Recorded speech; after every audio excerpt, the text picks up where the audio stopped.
right, friends, we're going to be making a watercolor resist inspired by the artist Henri Matisse. I'm going to start towards the edge of my paper, and I'm going to make a vase. To make a vase, I'm just making a short line. I'm using oil pastels. You can use oil pastels or crayons. The trick is, with the watercolor resist, you want to push pretty hard. Now I'm just going to make a line that curves and another line that curves. Most vases are symmetrical, so I'm making mine symmetrical. I'm just going to curve that at the bottom to connect it. Now I have a vase. I'm going to start making flowers. You can change colors if you want, but the majority of our color is going to come from the paint. I'm going to make a circle, and then I'm just going to make a loose cloud shape around it. I'm going to grab my green to make a stem and some flowers. You'll notice I'm not filling in. I'm going to be doing that with the paint. Now I'm going to make a half flower, one that has a little bit of a bend. I'm going to start with a semicircle, and then I'm connecting that semicircle. Now I'm going to make half of a cloud starting at that straight line. Now that flower looks like it's at an angle. I think I have room for a couple more. I'm going to make one that's a little shorter right here.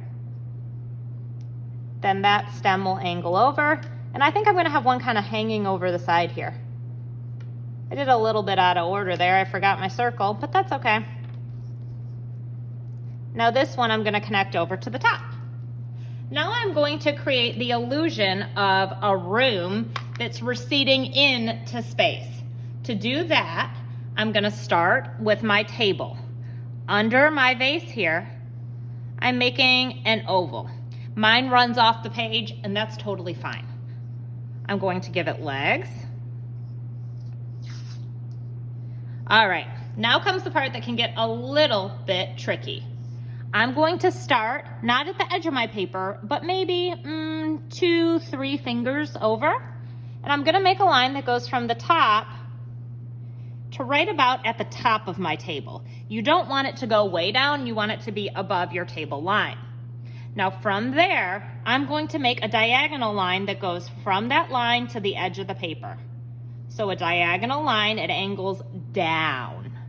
Now I'm going to make a straight horizontal line from that line to my vase. I'm lifting up when I get to the vase and picking back up on the other side. Cool. Now it looks like I have a room. This is the floor, this is one wall, and this is another wall. That line there is the corner.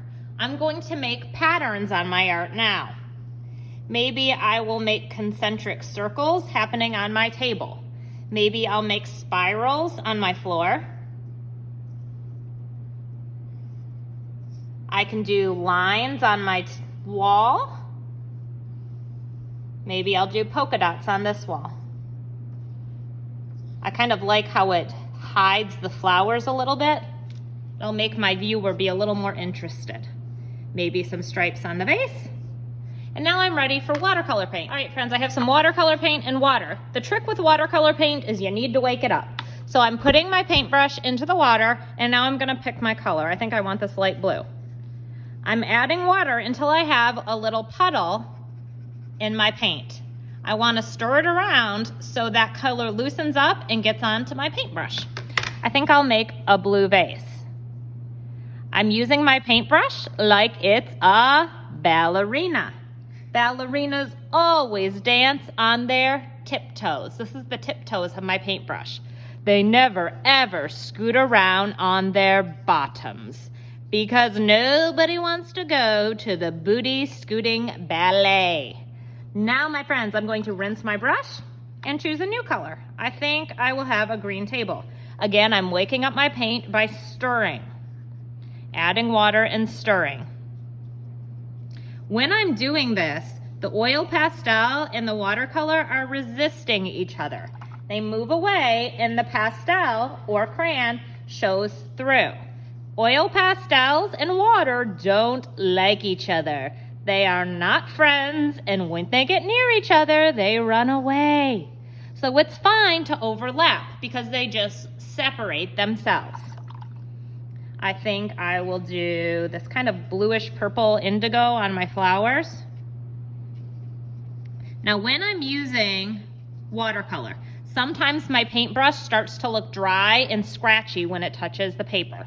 That's my paintbrush telling me that it's thirsty. When your paintbrush is thirsty, you need to get him or her water by dipping into your container and then back into the paint, giving it a little stir, and then it's ready to be used.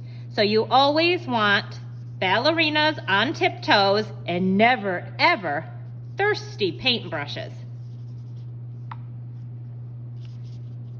So you can see right there how the paint moved off of the pastel. That's kind of a fun thing I like to watch. I'm stirring up this yellow, and I'm gonna fill my background. Then I'm almost done with my super awesome bright piece of artwork inspired by Matisse. You can see I have lots of pattern.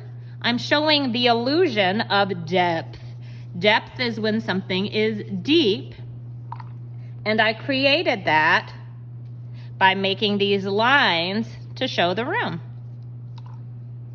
All right, friends, now I have a finished, bright, beautiful piece of art. Good job.